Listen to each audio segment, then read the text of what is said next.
If you are struggling to get your online business going, if you're just worried about time, tech, money, things like that, then this is the podcast for you. Hello, I'm Nigel T. Best, and I'm Curtis. Thank you for joining us. Yeah, welcome to the Build Your Online Business show. And today's episode, Curtis, we've got a goodie. It's almost like a two-part one. So we're going to do an overview first of all, and then a little bit more of a deep dive technical solution for another one. But it's all about email. It's all about email. And the first question that I know everyone is probably thinking, hold on, is email still important to a business at the moment? Curtis, what are your thoughts on this?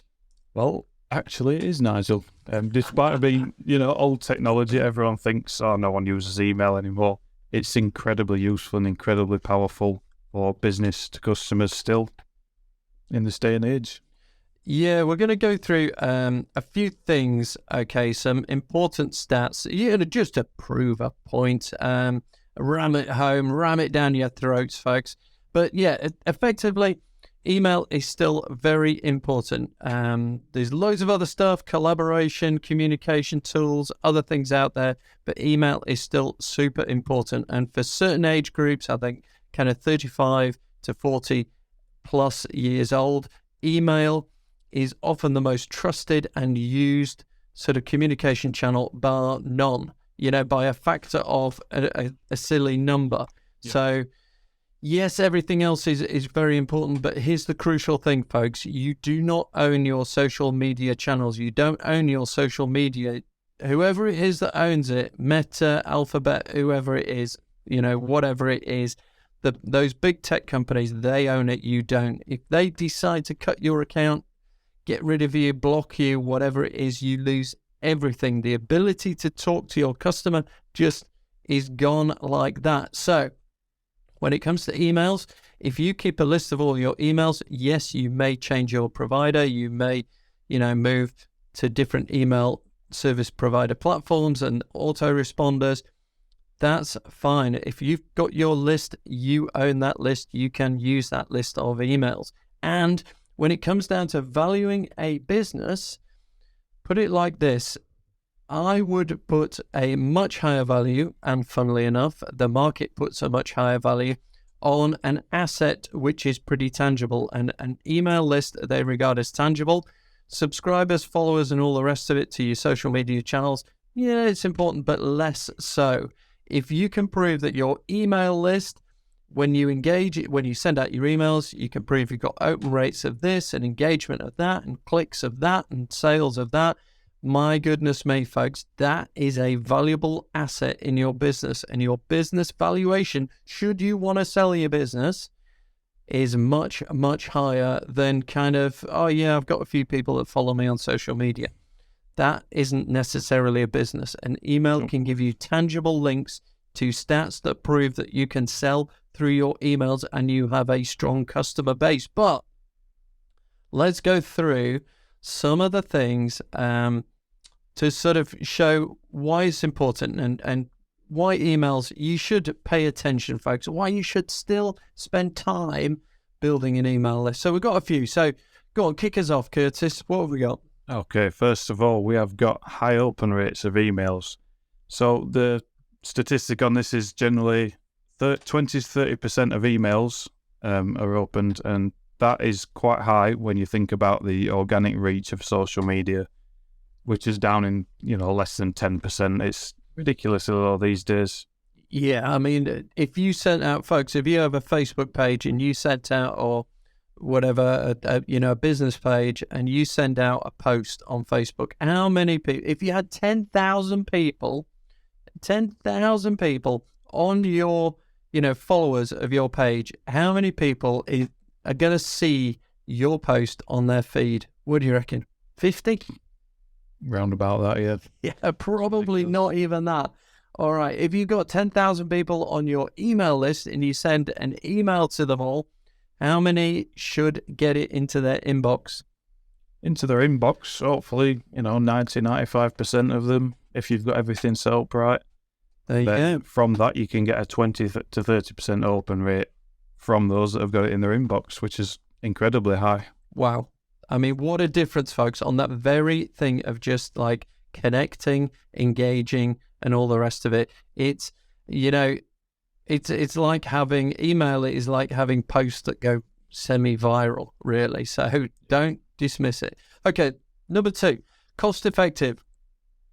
It is, so when we're talking about social media and the reach for posts organically, there's a reason why they do it. There's a reason they strangle that organic reach, and that is to make you have to pay to put it in front of people. So you are ending up going to have to use paid ads, paid promotions on your social media platforms to get more people to see it.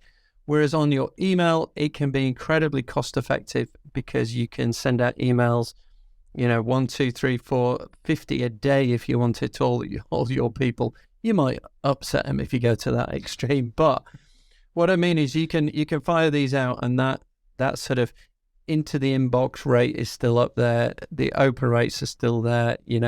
It can be incredibly, incredibly cost effective on that. Next up, number 3. Okay, for number 3, we've got return on investment. So the ROI on email is actually surprisingly high. So the statistic is for $1 spent on email, you can earn up to $42 back, which is crazy. Obviously, that's an ideal scenario, but that is the general statistic, and that is incredibly high ROI. Yeah. Now, folks, if you could achieve that, how many people would be doing it? Oh, yeah, hold on. Yeah, I'm here.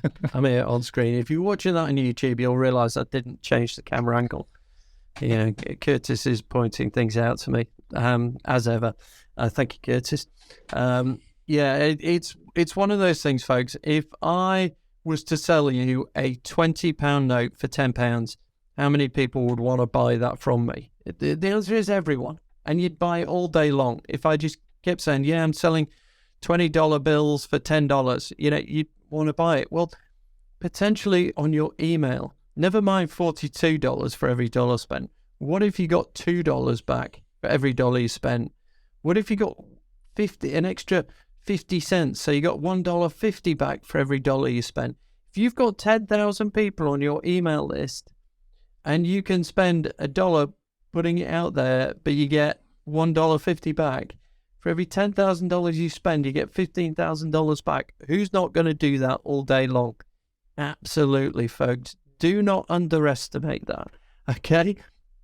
Next up, number 4, targeted marketing. So, yes, we know that Facebook ads and all the rest of it, when you get down to that, then you can, target people on preferences and all the rest of it. Well, don't forget, when people come onto your email list, they will have come through one of various routes. So maybe you've got a quiz, maybe you've got a bit of free training, maybe you had a giveaway ebook or something like that. Maybe they bought something from you. All of those things, you can tag people with that source information, okay?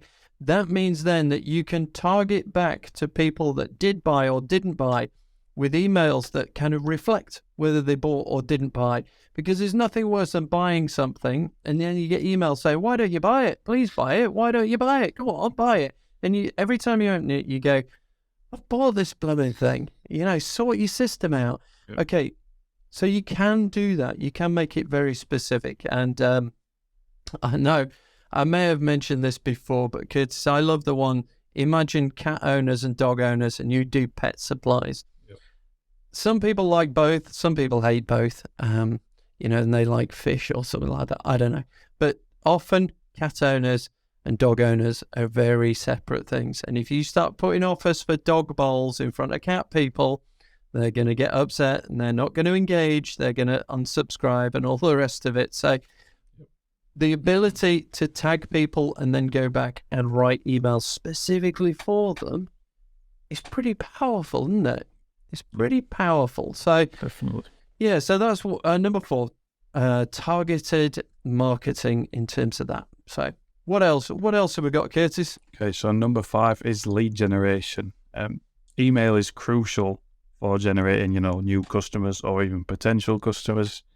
You see, every decent website, they're going to try and capture your email somewhere. Generally, online businesses, it's going to be the first thing they do. because that's how they get to you. That's how they get you to become a customer. So it's crucial to have a call to action where they will take your email, put you on a list, and they'll send you whatever you requested. And that's just how it works. And you need to have that sort of lead generation. Yeah, I mean, I've spoken to people who run restaurants and things, and I've always sort of said, "Oh, do you know your customer?" "Oh, of course I know my customer. I know them all by sight and all the rest of it." And I said, "Okay, let's say you've got no bookings for tonight. What if you wanted to offer a free bottle of wine for people to come to the restaurant and have a meal tonight? Can you get a message out to all your customers right here, right now with that offer?" And they look at you and they go, "Well, and the answer is no.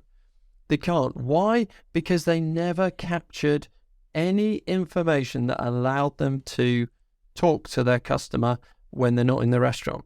Okay, when they're in the restaurant, yeah, they can go around, have a chat with them, see how they are and all the rest of it. When they're not in the restaurant, it's as if you've forgotten your customer. It's as if you don't care about your customer anymore.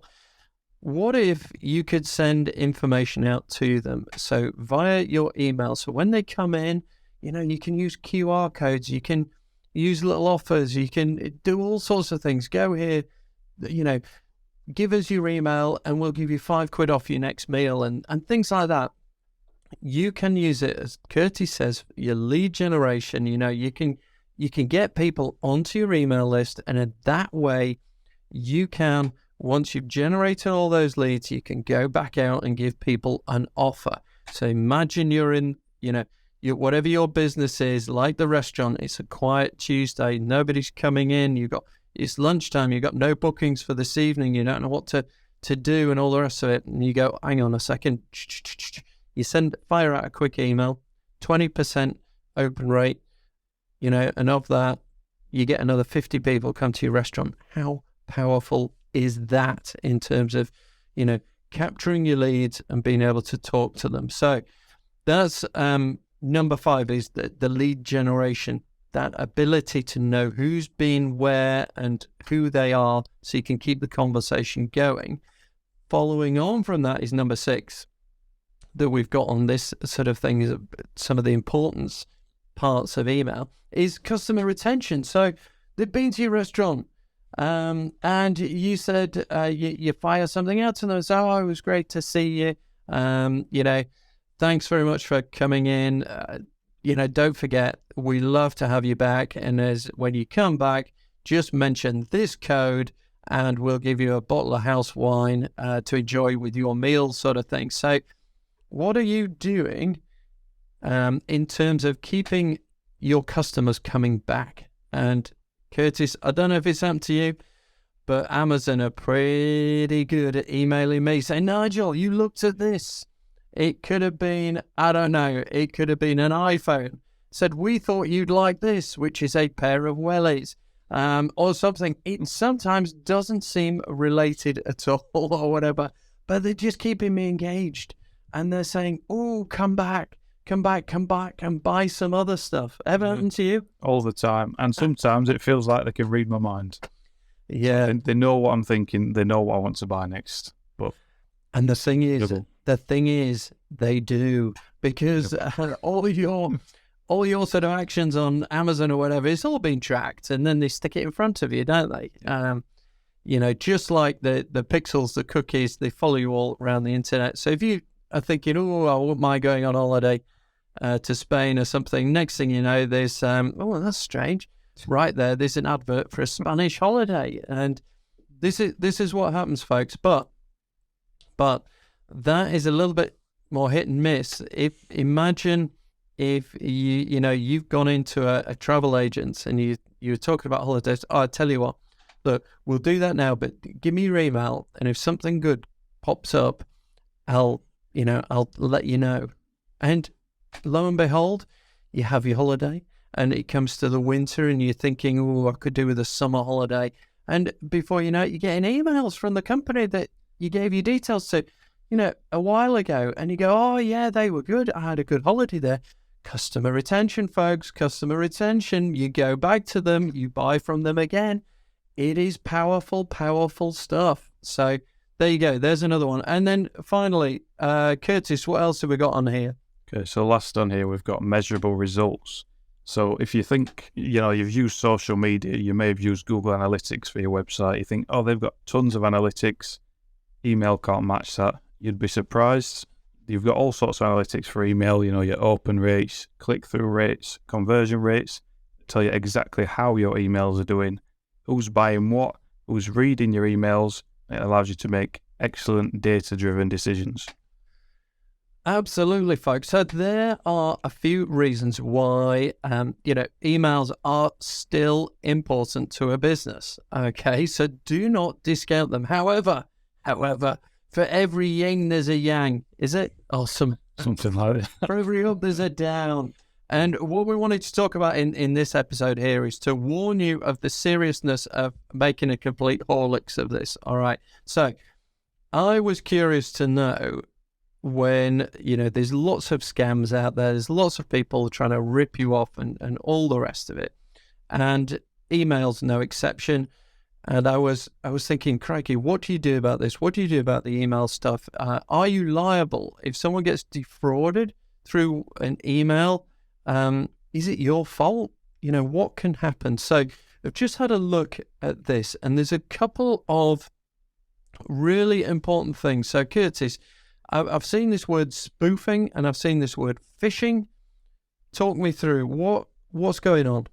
Okay, so there's sort of just two different types of scams. Obviously, email scams, everyone's heard of them.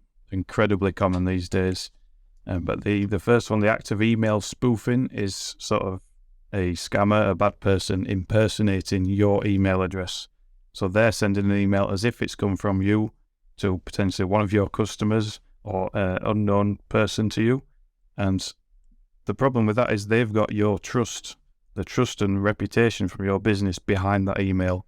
And that could be very damaging to your business and to your reputation. It's something that can be avoided, but only if you do the right things, which we're going to be talking about in another episode. Yeah, so folks, look, there's a couple of things that, as Curtis says, people are trying to do. They're trying to pretend to be you in order to get info, you to release sensitive info so that they can go away and empty your account and all the rest of it. So it's that kind of stuff, isn't it? Yeah, basically, it's just basic scamming. The other type, phishing, this is kind of different, as it's not impersonating you via the email address. It's just the email itself, which may appear to be from your company or another company that's trying to get your information. So I think we've all had these sort of emails, the fake PayPal emails where there's a login link. They're essentially using a fake phishing website to try and get your login details, potentially your credit card details, to sort of empty your bank accounts, basically, usually. It can be very damaging to the company that is being impersonated, and obviously, the people that are losing millions of pounds through this. Yeah, so you got to be careful, folks. So this is, always think to yourself, I've got someone's personal details here. I know we've got GDPR across kind of Europe and this side of the pond. In America, you've got other states that are bringing stuff in, and federal laws and things like that. So it's really tightening up, because you've got to take care of people's data. And when I was talking about liability, so you've got to be careful that the person who's falls foul of a scam doesn't take legal action against you. Why would they do that? Well, they may claim that you are negligent in terms of protecting their information and data. And the question is, are you? Have you been? You could be careless, you could be foolish and all the rest of it, but are you negligent? And yes, it's a legal thing, and they've got to prove it. But one of the problems is, depending on where you are in the world, depending on law enforcement and all the rest of it, they may take a particular opinion. And one of the things that you need to do is you need to say, okay, if I'm in court, what's my defense? What reasonable steps have I taken to protect people's identity, people's information, people's data, when it came to them having given me their details, on the opt-in and stuff like that? So you've got to say to yourself, okay, well, what? And if you're one of these people that's thinking, I don't know, what the hell can I do? I just kind of did it. I thought the software did it all. What are you talking about, guys? And it's this where we just want to open your eyes and just say, be careful, folks. you've got to be able to prove that you've taken reasonable steps to protect people's info. What are the ways that you could do that? Well, you've got to be vigilant. You've got to be aware of things. And if you spot something that looks a bit untoward, you've got to report it or take steps about it. But here are some things that we're going to go into a bit deeper into, and the other episode that's part of this. And one of the things is you can take some reasonable steps and some crucial steps to protect your company from email scams. So what we say about that is we're going to come up with them in the other episode, strong email security measures.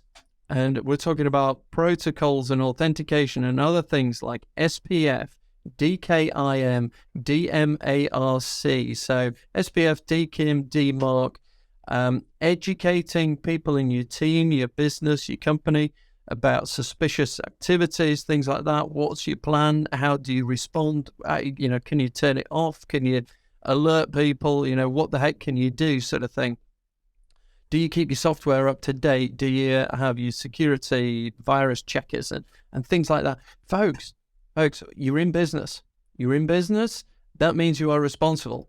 And when you are responsible, you've got to take responsible actions. And that is why this is so crucial. So we love email. Email is so powerful. Email is so useful. It's so valuable to your company. But as I say, there's always, there's no fish without chips. There's whenever there's no Big Mac without fries, or whenever there's always a good thing and a bad thing. And no, they're probably both bad things. No, good things. No, I'm not sure that's the right analogy, but yeah, generally. All right, yeah. There's always a good with a bad, isn't there? Yep. So what we're saying is that you need to be aware of the power of emails, but then you need to be sensible in terms of your administration of it. So, wow, emails can transform your business sales, your growth, the value of it, and everything else. But behind that, you've got some things that you've got to be sensible about. Now, we're going to talk through in the next podcast episode about that. But if you are loving what you're hearing on the show, thank you very much for being here. We'd love it if you could share it. Maybe write a review. I know Apple, if you're listening on Apple Podcasts, you can pop a review in there. See if you can get 7 stars. No, 5. 5's the limit. We'll settle for 5. We're all right on that. But what we want to do is, try and grow this, get this out to more people, because there's a lot of people who will be potentially at risk of this. And when we do stuff, we've got our own membership. We love to have people in the membership. We have training content. We do these live sessions where we help people out, and Curtis over here can even jump in, take control of their computer and kind of fix things there and then. We'll get, info out there and help people on those sessions. That's all part of the Build membership. Want to know more? You can try it for 30 days, just $1, and go to groove.builders/build and find out more there. But Curtis, great stuff. Can't wait for the next episode when we go in on this and set up those defenses against the dark arts in the next one, eh? Yep. All right, until then, folks, I've been Nigel T. Best. I'm Curtis. Thank you for listening. We'll see you soon.